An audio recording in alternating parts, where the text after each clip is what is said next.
In the last section, we talked about what the instantaneous rate of change of a function should be.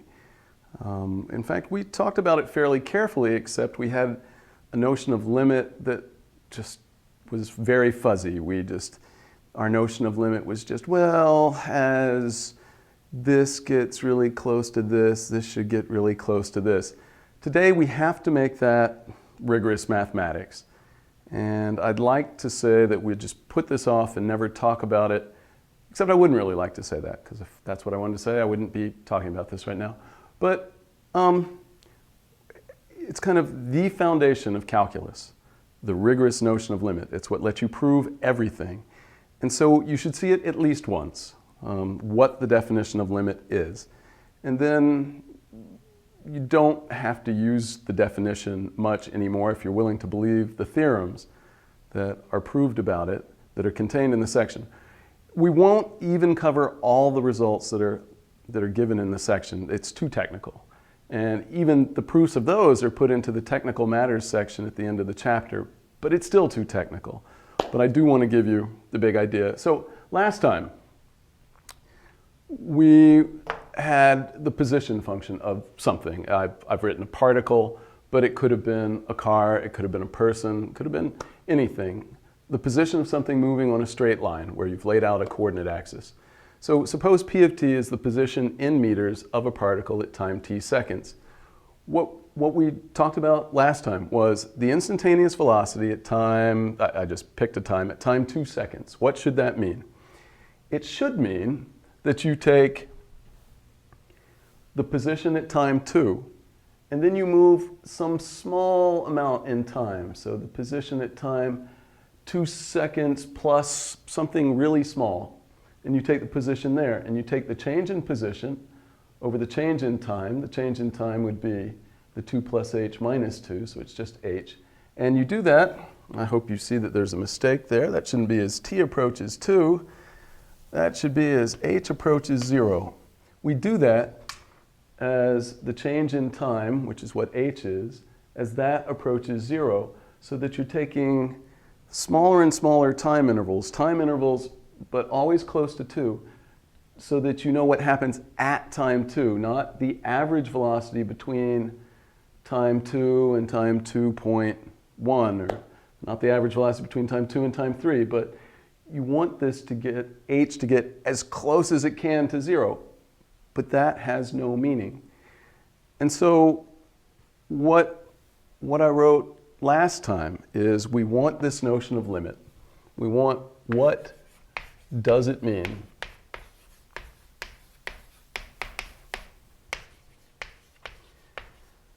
to write that the limit as h approaches 0 of p of 2 plus h minus p of 2 over h equals some number. And our kind of intuitive idea is, but it's not rigorous, is that, well, this should mean that you tell me how close you want this quantity to be to this number, and I can tell you how close you need to make h to 0 to make that happen. So we say, we can make this arbitrarily close to L by picking h close enough to 0. But that's not math. And so we have to give a real definition for, and we don't care about just the position function, we care about any function. So the real question, I'll switch to y equals f of x, but you don't have to do this. You've got some function. What does it mean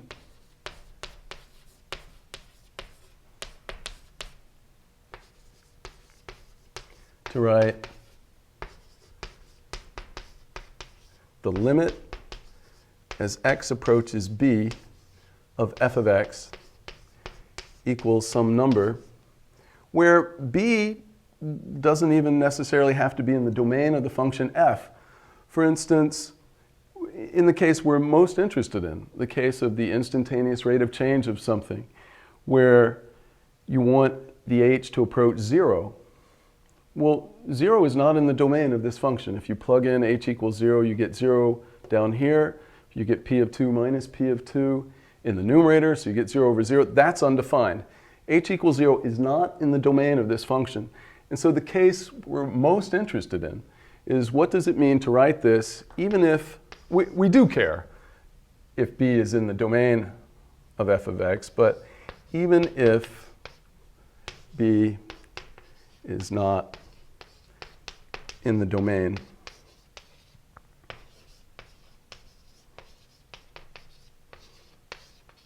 of f of x. And this is what I want to talk about in this section. It is technical. It sounds worse than it has to because it's classical to use Greek letters in the definition. And that's not going to change anytime soon, so might as well get used to it. So I'm going to write a careful definition of what limit means. Definition.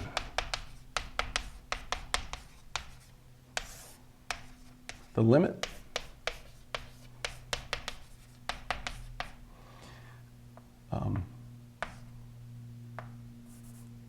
of f of x as x approaches b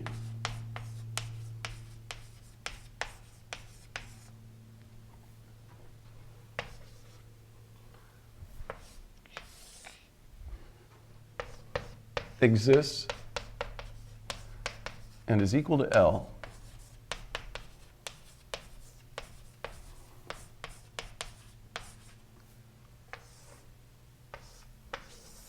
if and only if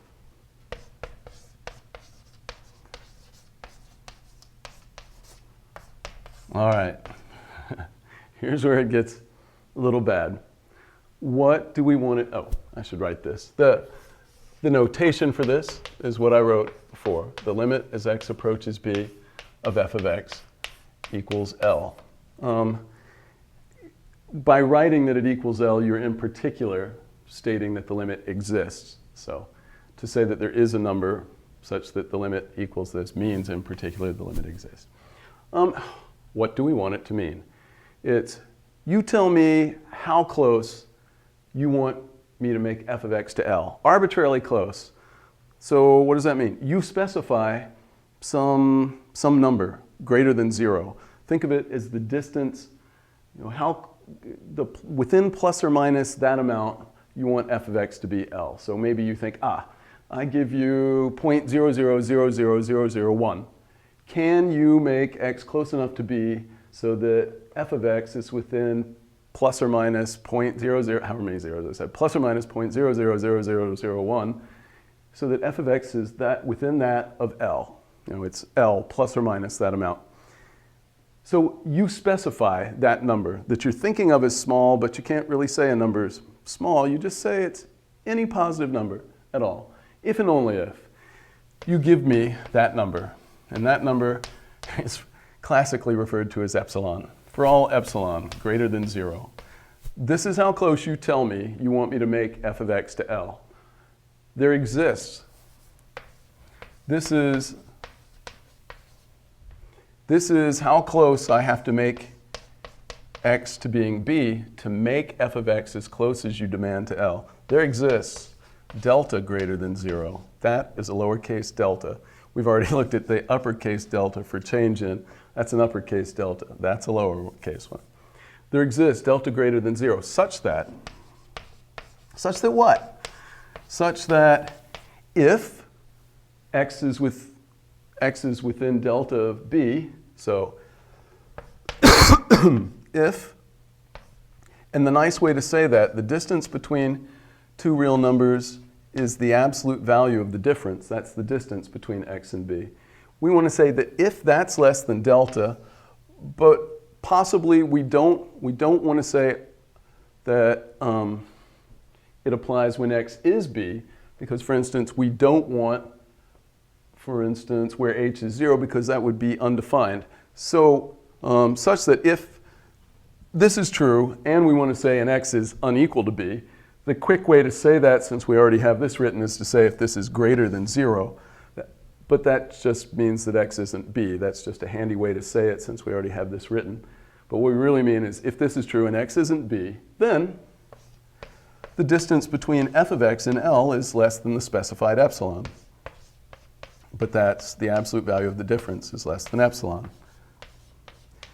This is the definition of limit. And what it says is no matter how close you tell me you want f of x to be to L, other than 0, you can specify any arbitrarily small amount that you want, that there exists this delta that I can produce, or that you can at least prove exists, that says that if x is within delta of b, but not equal to b, then f of x is the specified amount of close to L.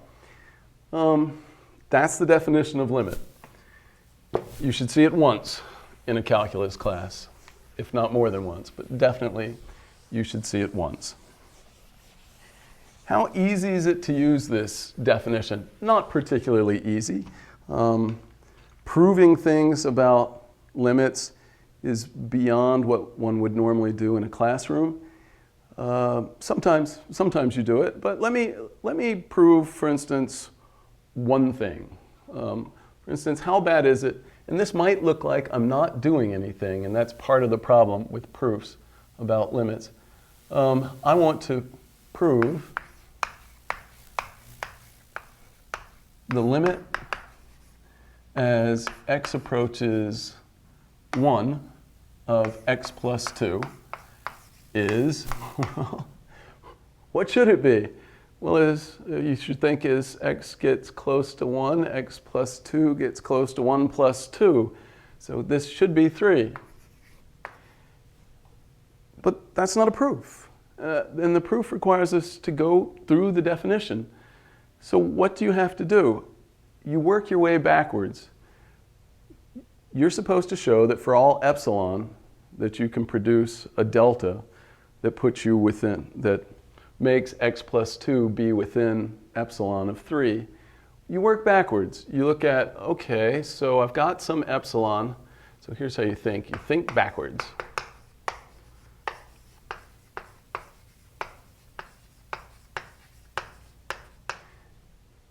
We want to force this f of x minus that to be less than epsilon by putting some restriction on how close x is to 1. So think backwards. We want to be able to make this happen. Here's the f of x minus what we're trying to show is the limit. We want to be able to force that to be less than epsilon. But that's true if and only if, well, I can subtract. This is true if and only if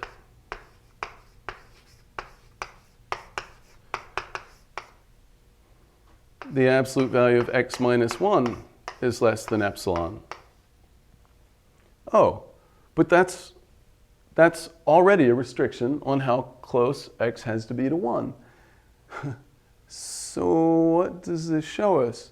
This shows us that to prove that the limit as x approaches 1 of x plus 2 equals 3, if you're following the definition, if you're following this definition, and someone gives you an epsilon, how do you select this delta? You can pick it to be the epsilon that they gave you. Delta is certainly allowed to depend on epsilon, and in general it will. So, yeah, just what this tells us is, somebody gives us an epsilon, we can produce that delta. It's the epsilon that they gave us.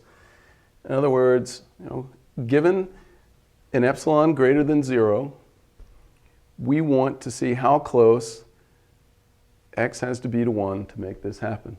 This tells us that. So what about the condition that, if x, we said that x needs to be unequal to 1. That's part of the condition. It's if x satisfies this and is unequal to 1, but that's fine. So the real proof goes, the real forward proof goes, now that you've worked out what's a very easy example, you write the proof forwards. You suppose someone gave you an epsilon greater than 0. So suppose epsilon greater than 0 is given. If you want to call your kind of bound on how close x has to b, if you still want to call it delta, you just say let delta equal epsilon. And then you write this in the forward direction. It's just, then it follows that if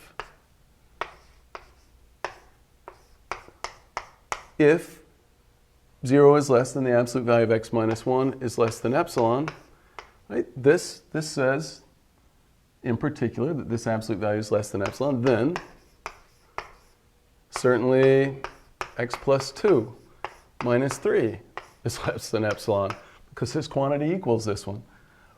But this is what we were trying to show. This is part of the problem. It may look to you like we haven't done anything. And part of that's because this is an easy example, and if we did a more complicated example, maybe it would look like there was something to do. On the other hand, it would be very complicated. So it's, there is this problem with showing things about limits. But let me just tell you some of the results, all of which have to be proved, but which should seem very, very believable. And certainly the proofs are in the book, and I'll let you look at them, but I won't go through them. So,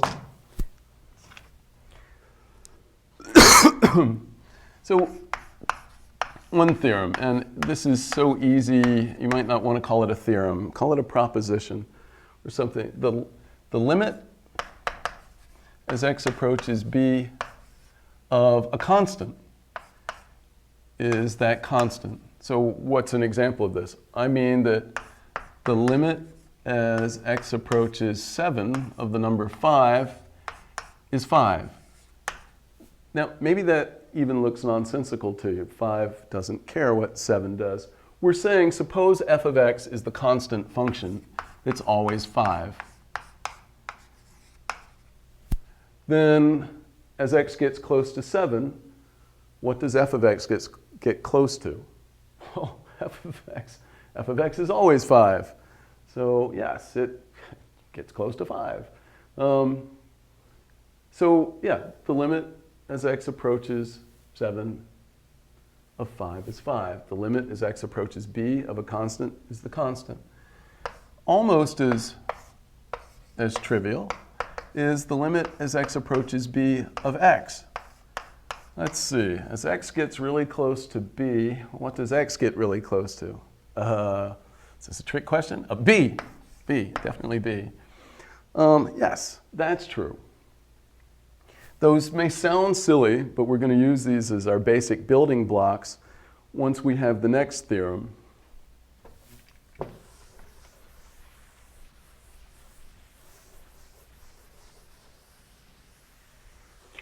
So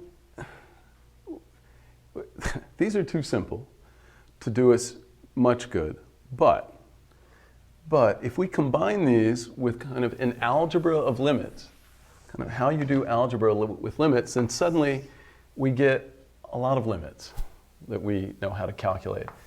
Theorem. So suppose this theorem tells you how to take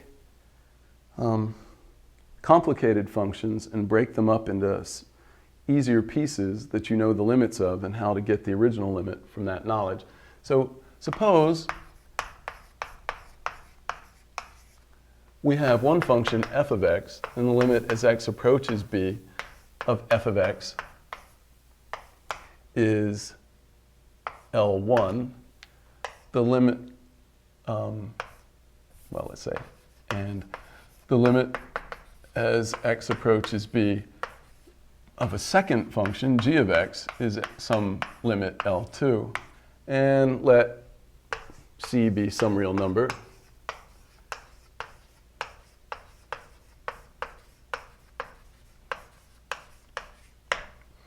Then, a whole bunch of things that you would expect to be true are true, or at least I hope you'd expect them to be true. For instance, what should the limit as x approaches b of c times f of x be? Well, you should think as x approaches b, f of x is approaching L1, so c times f of x should approach c times L1. Yes, that's true. It does. And 2. The limit as x approaches b of f of x plus g of x. Well, as x approaches b, f of x is approaching L1, g of x is approaching L2. What should f of x plus g of x approach? L1 plus L2. That's true. And I'm going to write similar rules for subtraction, multiplication, and division. Of course, with division, you have to make sure you don't divide by 0. But aside from that, you get the rules you would expect. Or, you should expect that, too. So the limit as x approaches b of f of x minus g of x is, well, it's this limit minus that limit. So it's L1 minus L2. For the limit as x approaches b of f of x times g of x, you just multiply the limits. It's L1 times L2. And 5, if L2 is not 0, because I'm about to divide by it, the limit as x approaches b of f of x divided by g of x is L1 over L2. All of these are true, and you'd expect them to be true. I should say how these are frequently written. I've written that first this limit exists and is L1, this limit exists and is L2. But what you frequently see in books and in problems, and it is convenient, is just to write things like this, that it's c times this limit. And this is the limit as x approaches b of f of x plus the limit as x approaches b of g of x. This is what you frequently see written, and certainly what we do write from time to time in problems. If you do this, you have to be careful, because you need that these two individual limits exist, and then this is true. If they don't exist, well, then the line is meaningless, but this limit might still exist. So these pieces might fail to exist, and yet this limit exists. So you have to be very careful. If you break up a limit of something complicated into these smaller component pieces, you need to, at least at the end of the problem, realize that if those fail to exist, you shouldn't have written this equality in the first place.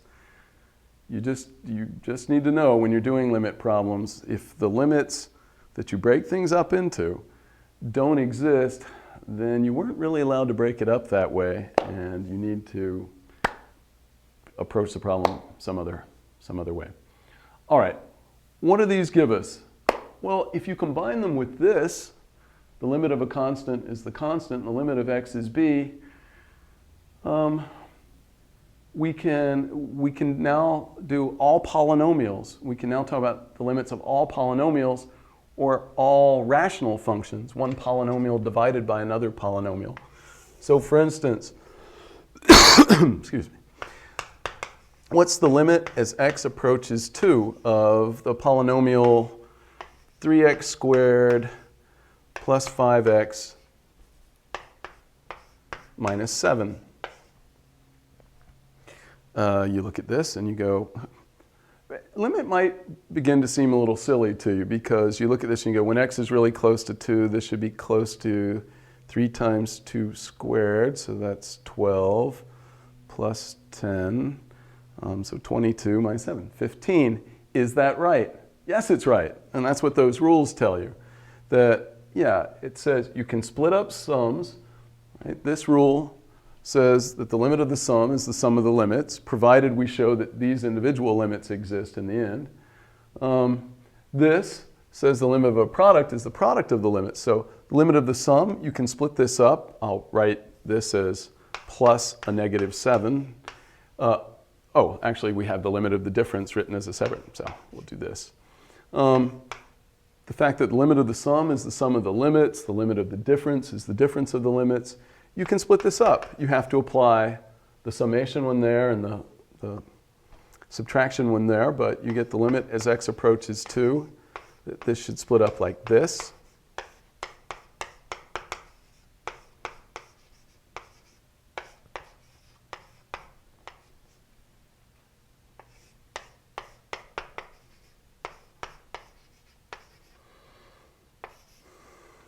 Like this, but then you apply the fact that, oh, this says the limit of a constant times a function. I can pull the constant out. It's the constant times the limit of the function without the constant there. So you can pull out the 3.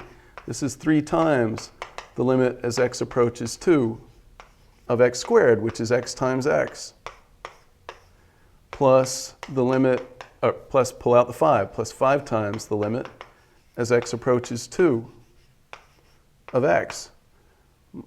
This is the limit of a constant, which we already saw was just the constant, so just minus 7. And then you use that the limit as x approaches 2 of x is just 2. And then here, it's the limit of a product. But we know that that's the product of the limits. So you'll split that up into the limit as x approaches 2 of x times the limit as x approaches 2 of x. But we know those. Those are both 2. So at the end of the day, you do just get what you would have gotten if you plugged 2 into the function. It looks like you just stick 2 in here, and that is what you get. Which shouldn't surprise you, but it should make you wonder, what is the point of having limits? So that is what you get. You get 12 plus 10 minus 7, so 22 minus 7, so 15. Right. And what's more, so we could do that for any polynomial. So all polynomials have this property. And this says that quotients of polynomials, those are called rational functions, quotients of polynomials also have this property that to get the limit, you just plug in the number as long as the denominator is not 0. So let me summarize that by saying a theorem. I'll say it again. A rational function means a quotient of 2 polynomials. So I guess I'll write a Q for a quotient.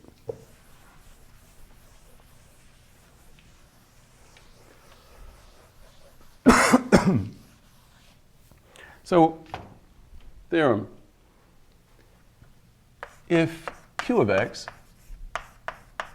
is a rational function,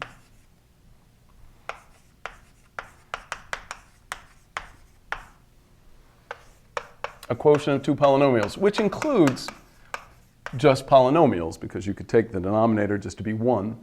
So if Q of x is a rational function, and B is in the domain,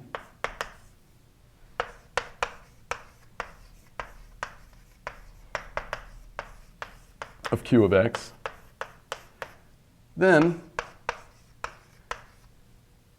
what? Then what we've just said is, so B being in the domain means the denominator of this rational function is not 0 when you put in B for x. But that means from our rules then that the limit as x approaches B of Q of x is just Q of B. It's what you get by just plugging in the B. This is not true for every function, but it's true for most of the functions we deal with all the time. All right, let me draw some pictures and draw some graphs and do some examples before we go any further.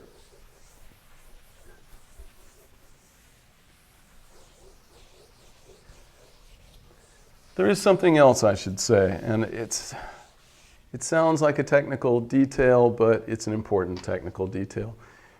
When I've written that x approaches b, I have been assuming that at least the domain of the function includes, well, some open interval around b, except possibly b itself. Such a thing is called a deleted neighborhood of b. And I have been assuming that you can actually approach b with x values that are in the domain of q from either side, from less than b and from greater than b. You have to modify this slightly, and I will get to it at the end, but you have to talk about limits from the left or from the right if the domain of q is certain kinds of intervals. And if the domain of q were really odd, then this limit wouldn't, well, we wouldn't do this in terms of limits at all, or we wouldn't talk about the limit from the left, from the right, or this thing, which is then referred to as the two-sided limit. All right, but we'll come back to that in a minute. So let's look at a function where it's not so clear what the limit is. How can you get such a thing from a rational function? Well, we could take the limit as we approach a point where the denominator is 0, for instance. So let's take, so here's an example.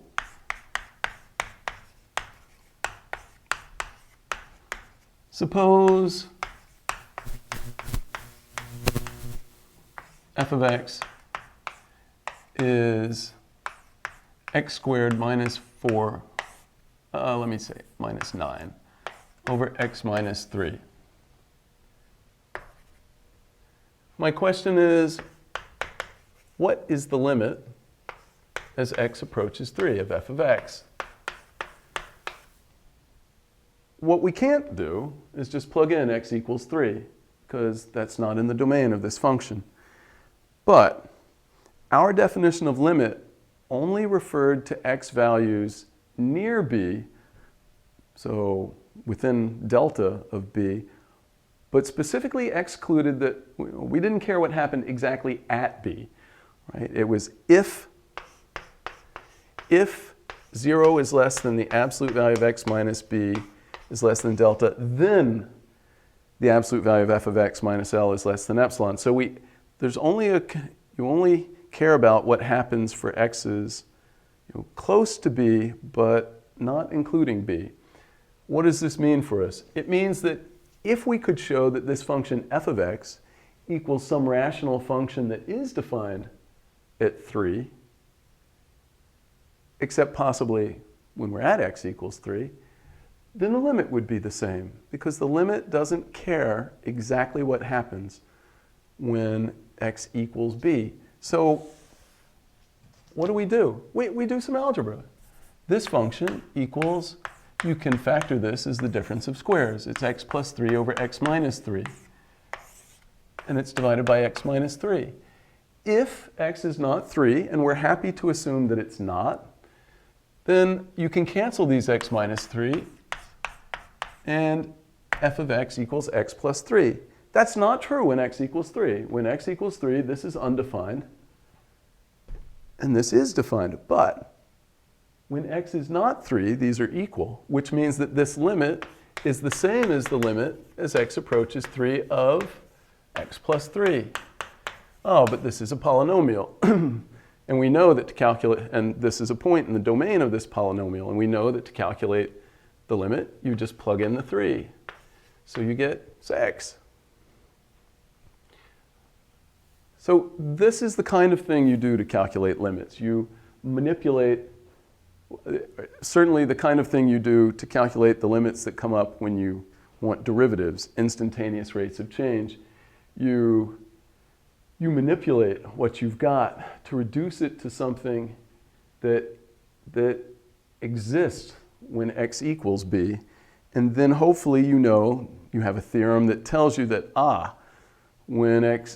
that you can calculate the limit of the thing you're talking about by just plugging in that x equals b. That's not true for all functions. I'll keep saying that. It is simply not true that to calculate the limit of a function, if the function is defined at b, you just plug in b. What is true is that that's true for almost all the functions that you've ever seen that have names. So that weren't explicitly defined in pieces. So let me draw a picture of what's going on.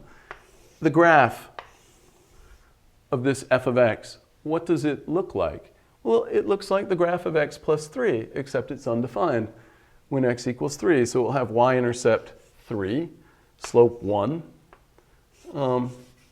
It looks roughly like this.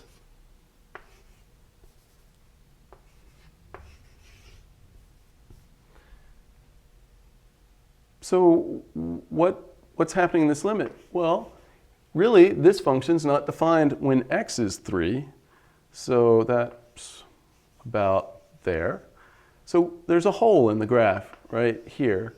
It looks like that, except it's undefined there. Where's the y-coordinate of that hole? 6. Right? And it's not a coincidence that this is our limit. I mean, people say sometimes that the limit fills in the hole in the graph, that you're looking at the y-coordinates as x gets close to 3. So you let x get close to 3. So here's 3. And you let your x-coordinates get close to there. What are the corresponding y-coordinates? They're the y-coordinates of these points.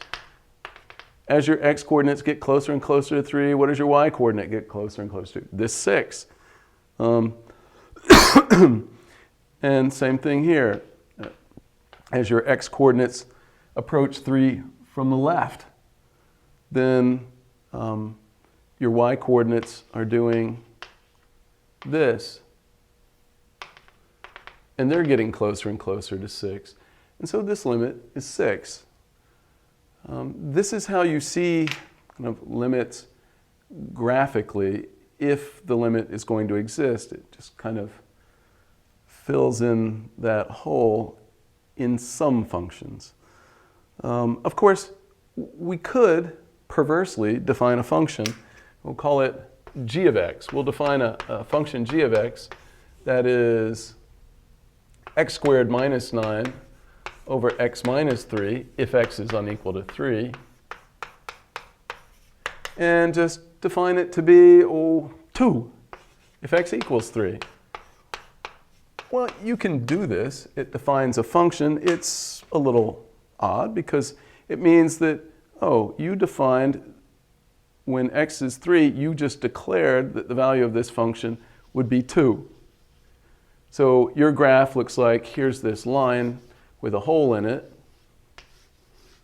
And, yes, there's this point hanging out down here. It looks like it was removed from the graph. Right, the limit kind of fills in what ought to be there, and you can define it some other way. That's why I said that not all functions equal their limits. You can explicitly define a function in pieces like this, and then certainly the limit as x approaches 3 of g of x, well, as x approaches 3, we don't care what happens at exactly 3. And when x is unequal to 3, we get this, which is x plus 3, and the limit is what it was. It's 6. But that is completely unequal to g, the value of g at 3. When x is 3, we perhaps stupidly defined g of 3 to be 2, which isn't 6 today. So that, it's there are functions that that have that in their domain. So 3 is in the domain of this g of x, and yet the limit doesn't equal what you get by sticking in x equals 3. But you should have this feeling that this is kind of made up just to have that property. But theorems in math are supposed to take care of all cases, and so you just have to be careful. But this is such an important property to have, that if you're a point in the domain, then the limit is what you get just by plugging in, that we give that a name. So definition.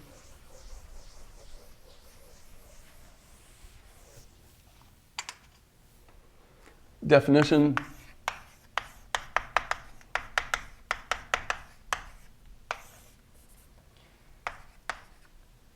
If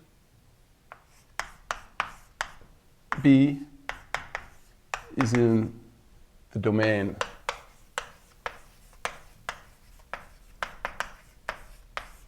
of f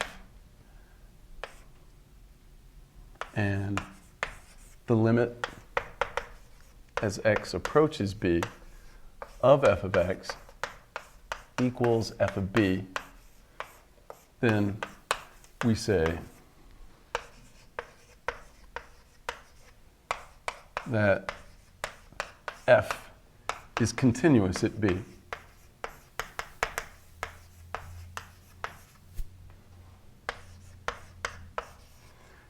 That f is continuous at b. And if f is continuous at each point in its domain, we just say f is continuous without reference to a point. We say that f is continuous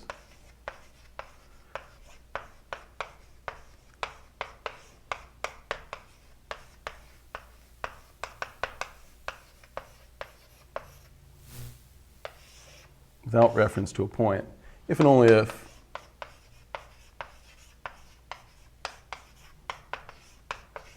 f is continuous at each point in its domain.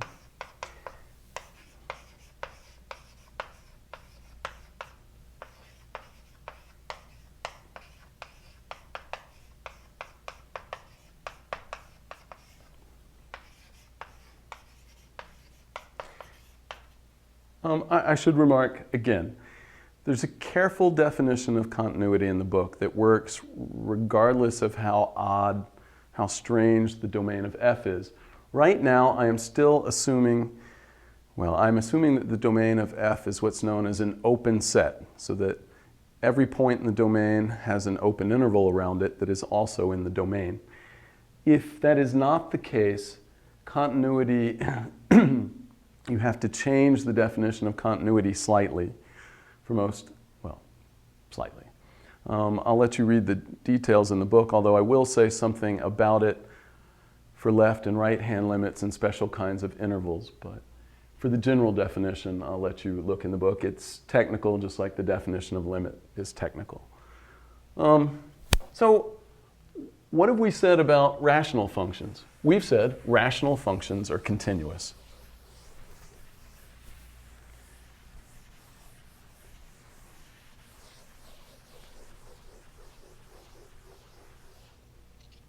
So it's a theorem. I've told you how to conclude it from our theorems for the algebra of limits, but it's a theorem. Rational functions are continuous. And now I'm about to make a much stronger statement. I've said a couple of times now that most of the functions that you've seen before have this property, that you calculate the limit just by plugging in the x value. So you calculate the limit as x approaches b just by plugging in b if b is a point in the domain of the function. That statement is saying that for most, I've apparently made the claim that for most of the functions you've seen, they're continuous. That to calculate a limit, you simply plug in a point in the domain. And so then the problem comes down to, if you want to take limits involving those, to know whether you've got a point in the domain or not, and to manipulate what you've got to where it's a function you can take the limit of just by plugging in. So you want to reduce the function that you're dealing with to a continuous function that equals your function, except possibly when x equals b, because you want the function you're going to plug x equals b into to be defined at b, where the original one wasn't, just like we did a minute ago for x squared minus 9 over x minus 3. So what is the theorem? The theorem is that elementary functions are continuous. What is an elementary function? This is defined in the book. I can say it. I won't write it. But what's an elementary function?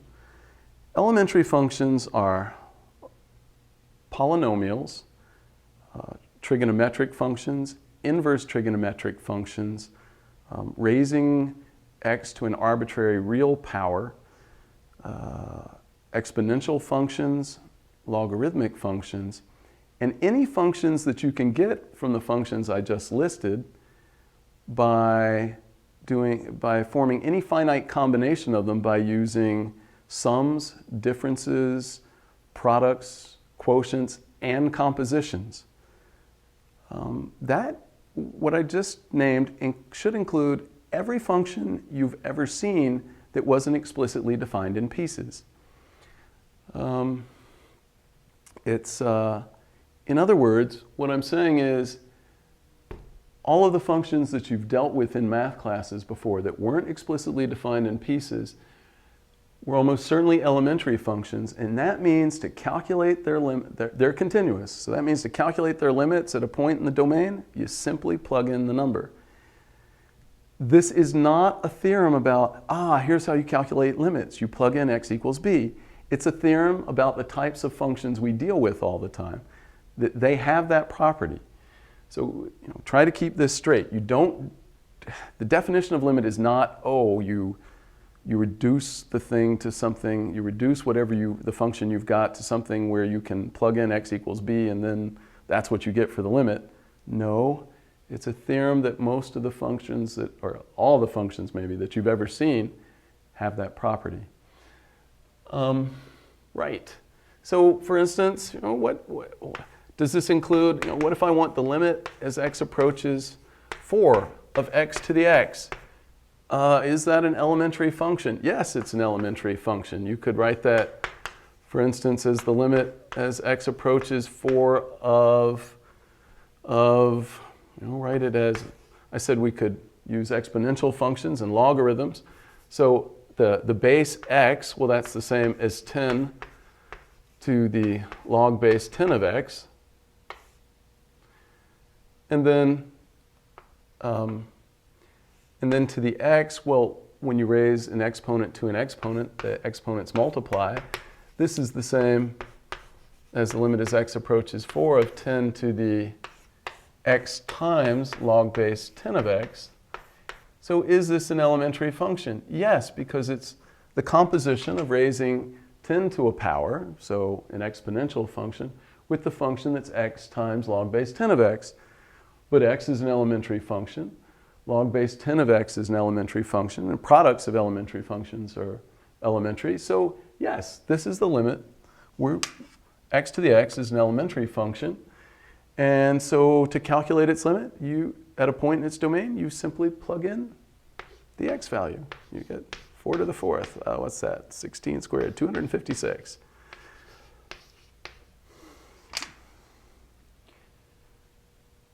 This means that our calculations of limits are manageable if we have some elementary function that we can manipulate to where it equals another elementary function that has what we're approaching in its domain. Okay, I keep promising that I will talk about limits from the left and from the right. I suppose I should say one extra little thing that might sound awfully technical.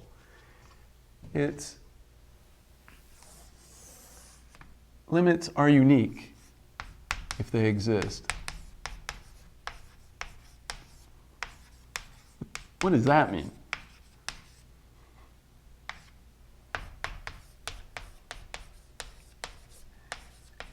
We gave some definition of a limit that said it's a number L such that this is true.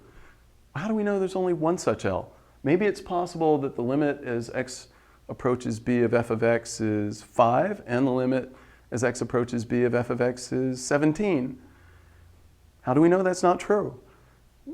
Well, it's a theorem that limits are unique, which means there's only one, if it exists. The limit doesn't have to exist, and then there's none. But if there's a limit, there's only one. It's important that that's true, obviously, so that really we know that when we say the limit as x approaches 2 of f of x, it is a the limit, not a limit. All right. Let me draw a couple of other pictures and talk about limits from the left and from the right, because they will come up. And continuity, when you have a function that's not defined to the left or to the right of a value. So let's return to our lobster function that we looked at in the last two sections. We had the price of a lobster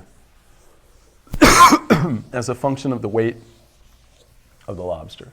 And again, I'm not going to look at all the cases that are in the section because I can make the point just by looking at one case. So we had that, so here's an example.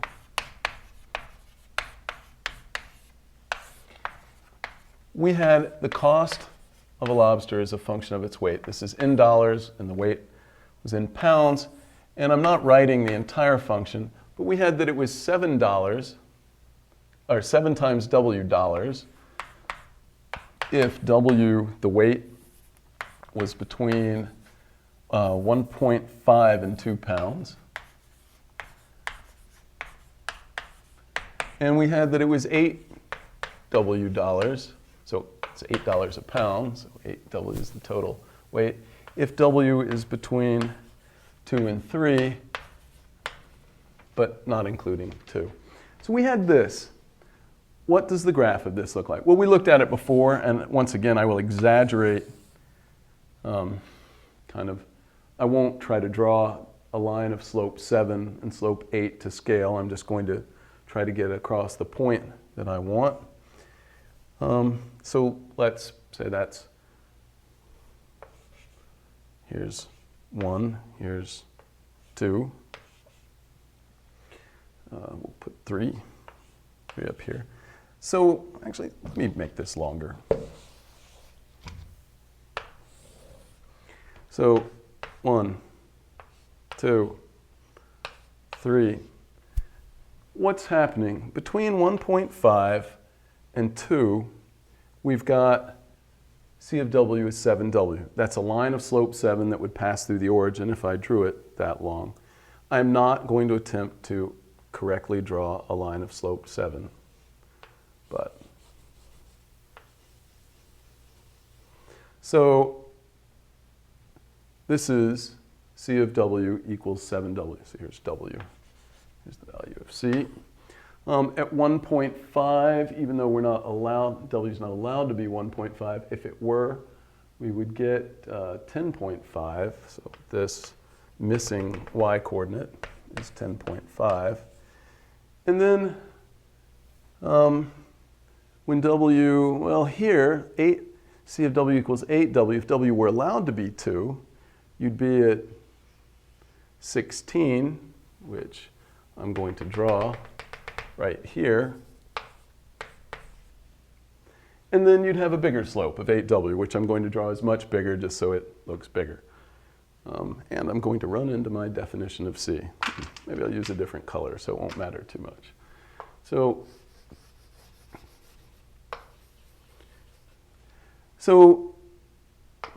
our function looks like, the graph of our function looks like this. The only details, or the only parts of the graph that I really care about are this break. Or that's the only one that I care about, is this break. And the question is, what happens as W approaches 2, but through values less than 2? And what happens as W gets close to 2, but through values greater than 2? This requires, to talk about this rigorously, requires a modification of our definition of limit, where you only allow W values that are less than 2, or you only allow W values that are greater than 2. I'm not going to give the technical definition of limits from the left or from the right. I'm going to appeal to your intuition, and I'll let you read that technical definition in the book. But it's a slight modification of what we did for what we would now call the two-sided limit after we have the one-sided limits. So what happens? Well, you can take the limit as x approaches 2 from the left. So this is, you read this, the limit as x approaches 2 from the left. You put this little minus sign, not in front of the 2, where it would mean a minus 2, but after it. So you mean through numbers slightly less than 2, which we picture as to the left. Limit as x approaches 2 from the as x approaches 2 from the left.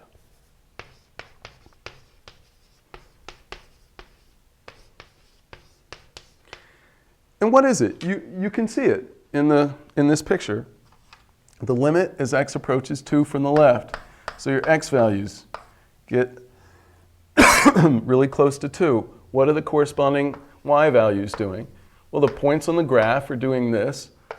The y values are doing this.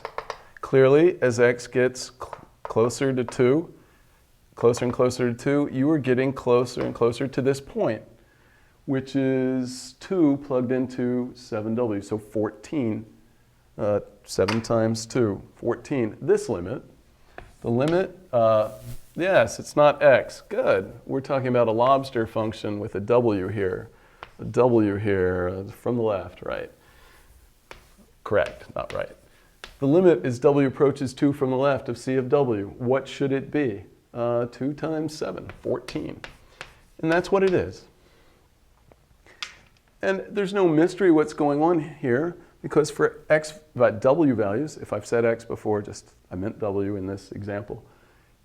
When w is less than 2, you use this for your definition of c of w. And the limit of this as w approaches 2 is 14. Now, but we're only supposed to worry about what happens when w is less than 2. So you do use this formula. And this approaches 14. What happens from the right? So analogously, we write the limit as w approaches 2 with a plus sign to mean from the right. This means through values slightly bigger than 2 of c of w. These are not the same. The limit from the right, red chalk, you come in from the right, so you're looking at x values greater than 2. I said x again. W values greater than 2. And where are the corresponding y values? They're up here on the part of the curve that's 8w. So what does c of w approach as w approaches 2 from the right? It approaches that missing value right there. It approaches this, which is 16. So the limit from the right is different from the limit from the left. These left and right limits are important to us. And this is an example of a case where they're different. And when they're different, in fact, the two-sided limit, the thing I defined as the limit, does not exist. This is an example of how the limit can fail to exist.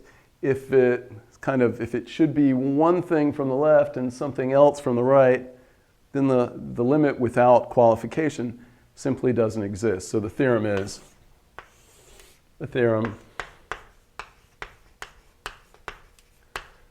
limit as x approaches b, now it really is x, of f of x equals L, which means it exists and equals this real number L, if and only if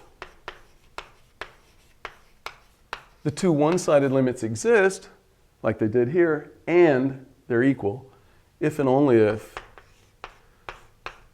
the limit as x approaches b from the left of f of x equals L, and the limit as x approaches b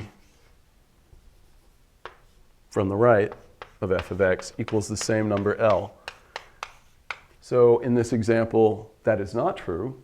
It's not true that they both equal the same L, so the two-sided limit did not exist in this example. There's only one or a couple of other things I want to say, and that's what continuity means for a function that is that's not defined to the right or to the left of some number. So you might think to yourself, well, where would we get such a dumb function? Well, in fact, we deal with such functions all the time, like square roots. I should have mentioned that when I mentioned elementary functions. I didn't explicitly mention roots, but I said you could take x to arbitrary powers. So if you want the nth root, you raise to the 1 over n power. But let's look at the example of the square root of x.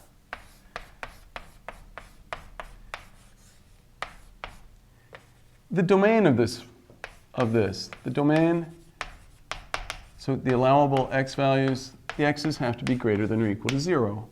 So the two-sided limit of this at 0 does not exist simply because you can't approach 0 and discuss this function. Can't approach 0 from the left and discuss the function.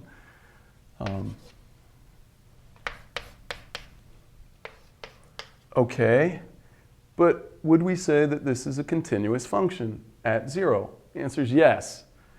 And so if a function is defined on a closed interval like this, so where there's a point, like a smallest point in the domain, for instance, like this one, then what do we mean when we say that f of x is continuous there?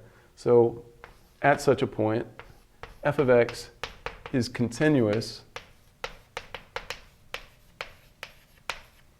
at x equals 0 if and only if every place else the domain includes an open neighborhood around the point. So our only problem is at 0.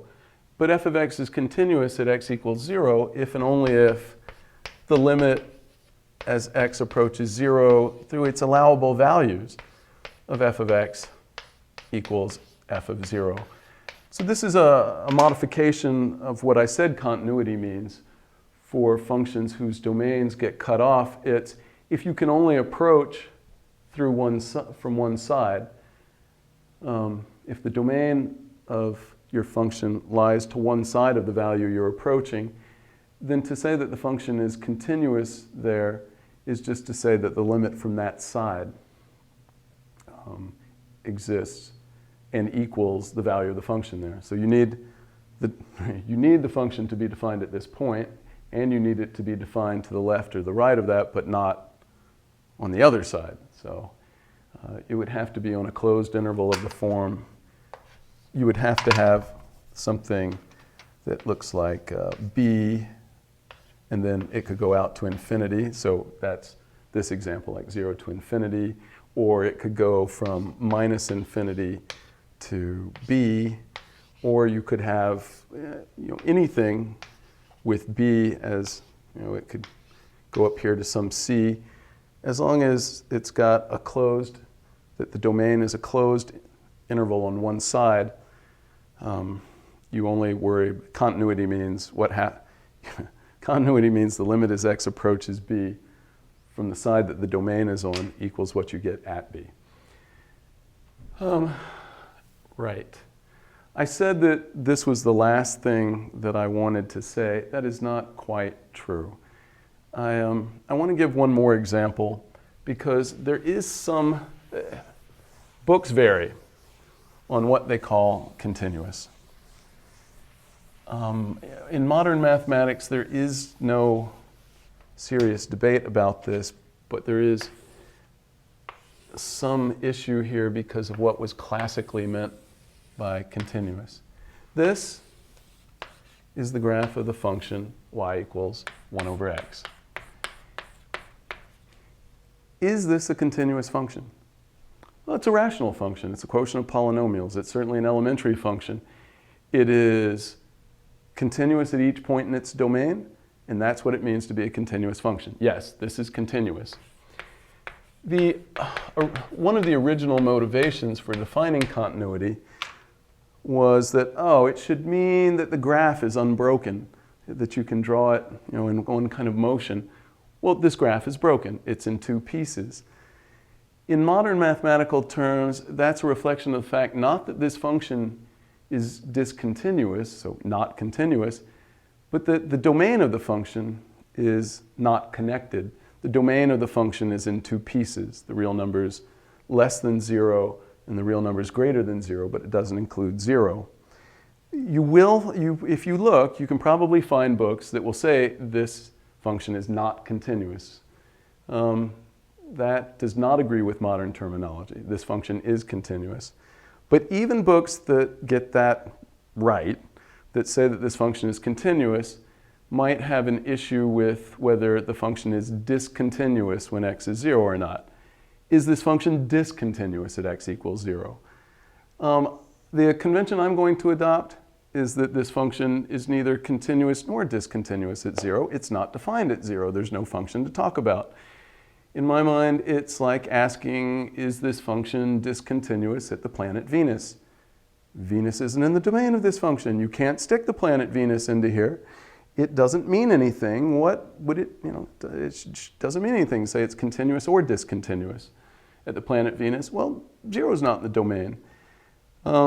So I will say that this function is neither continuous nor discontinuous at 0 because there is no function to talk about.